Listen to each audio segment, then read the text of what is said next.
Logos didn't start yesterday. Mm-hmm. It has a 30-plus year history. So talk about the elements of our history when it comes to building technology that will serve the church. We create technology that equips. So we are nothing.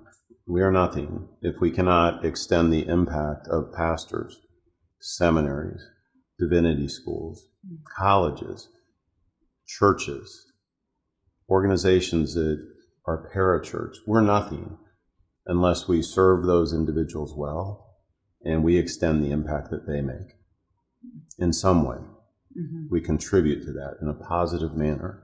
That is such an important part of everything we do. Mm-hmm. And I'm not lost on that. It's not, we're important, but they are far, far more important. Mm-hmm. Let's talk about the changes. There are big changes occurring here at Logos, and we're getting ready to move into a season where we're launching a subscription, a Logos subscription. And so I'd love to hear from your perspective, that subscription as we get ready to take it to market. What do you think that means for our users? How will it benefit them? There's only so many dollars. If you're in ministry, you have to make trade-offs, right? Do I invest in technology, or maybe in a small church, I have to decide what I'm going to provide for daycare. Mm-hmm. So my opinion is that subscription gives us a flexibility on how we approach the market in a way we've never had. It's not a 2-year release cycle. It's not you need to buy a $700 software package every 2 years. Mm-hmm. It's a continuous development cycle. Every day it's our responsibility to make the software better. Mm-hmm. And it is, for the first time, it is truly very affordable. I can approach a university and say, we can put Logos on every single desktop at this university or this seminary and do it very, very cost effectively. We can tell a church, if you would like to prepare your sermon, but also at the same time prepare a Bible study for your small groups, and you'd like to have that exchange while they're sitting in church on Sunday, but you'd also like them to carry that forward into their small group environment, we can start to provide those type of capabilities. Mm-hmm. And when I talk to customers and when I talk to the users of our technology, they find that to be fascinating because it wasn't necessarily something they could have done in the past without spending a lot of money. Mm-hmm. Mm-hmm. So 32 years of history and hundreds of thousands of really good customers, in my view, becomes millions of customers. And you know where my heart is. I hope we can one day look at each other and say we've hit 1 billion customers. Not because it's about us, because it's the impact. So how are you thinking about Logos' role as a technology leader in the space as it relates to AI and how we present AI to our users? Well, everybody's using AI, right? Many, many times a day. We're all affected by AI. And that term's been around, I think, since the 1950s.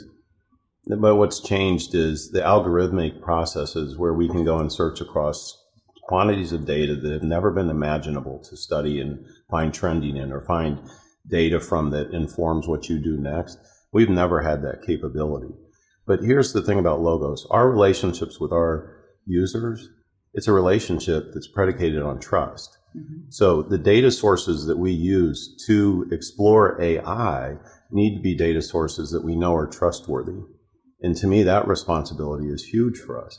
And at the same time, what we'll be able to do with AI will transform us in ways that we've not seen in the last 32 years. It's going to be a very, very powerful thing.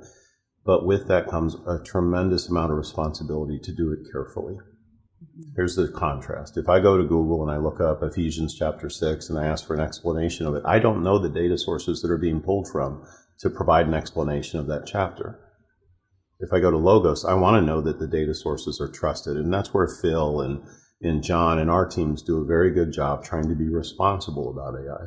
I don't want to be afraid of it, but I also don't want to turn it loose like there's no boundaries. And so as we wrestle through the best ways to do that, we'll step into leveraging AI carefully and responsibly, but in ways that, again, go back to the user to make the experience of working with us better, easier, and to make their ability to extend further in their ministries something that we participate in a equipping manner. Mm-hmm. We're actually testing AI with some of our users right now, so I'm curious to hear what are they saying? A very positive response.